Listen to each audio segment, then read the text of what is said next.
নাটোরে উত্তরা গণভবনে শোভা ছড়াচ্ছে পারিজাত ফুল। বছরে একবার ফোটে দুর্লভ জাতের বিদেশি এই ফুল। এ ফুলের পাতাও বৈচিত্র্যময়। গণভবনে পারিজাত গাছের সংখ্যা বেড়ে হয়েছে ৬টি।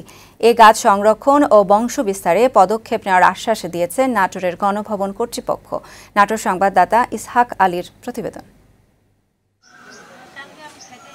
নাটোরের উত্তরা গণভবনের বিশাল আঙিনায় দুষ্প্রাপ্য গাছ আর ফুলের সমাহার। ঋতুভেদে এসব গাছ আর ফুল রূপে রসে গন্ধে অনন্য হয়ে ওঠে। এখন সময় পারিজাতের। নাটোরের রাজা প্রসন্ননাথের সময়ে বিদেশ থেকে 2টি পারিজাত ফুলের গাছ আনা হয়। দীঘাপতিয়া রাজবাড়ি, যা বর্তমানে উত্তরা গণভবন নামে পরিচিত, তার প্রবেশদ্বারের পাশেই 2টি গাছ রোপণ করা হয়। স্থানীয়দের মতে এই গাছের বয়স প্রায় 200 বছর। পারিজাত ফুল আর বাহারি পাতায় আগতদের আকৃষ্ট করছে।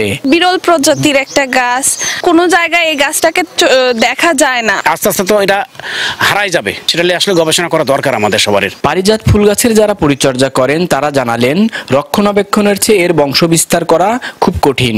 দীর্ঘ সময় সেখানে মাত্র 4টি গাছের বিস্তার ঘটানো গেছে।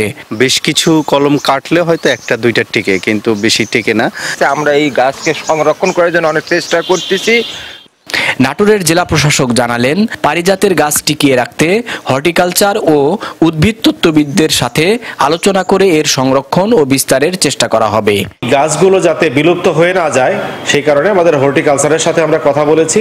উদ্ভিদ তত্ত্ববিদ যারা রয়েছেন তাদের সাথেও আমরা আলাপ করব, এই গাছগুলোকে যেন আমরা রক্ষা করতে পারি এবং এ থেকে যাতে আমরা বংশ বিস্তার করাতে পারি, সে ব্যাপারে আমাদের জেলা প্রশাসনের প্রচেষ্টা অব্যাহত থাকবে। নাটোরের উত্তরা গণভবন ছাড়াও রাজধানীর বোটানিক্যাল গার্ডেন, ঢাকা বিশ্ববিদ্যালয়ের কার্জন হল, কক্সবাজারে দুষ্প্রাপ্য পারিজাত ফুলের দেখা মেলে।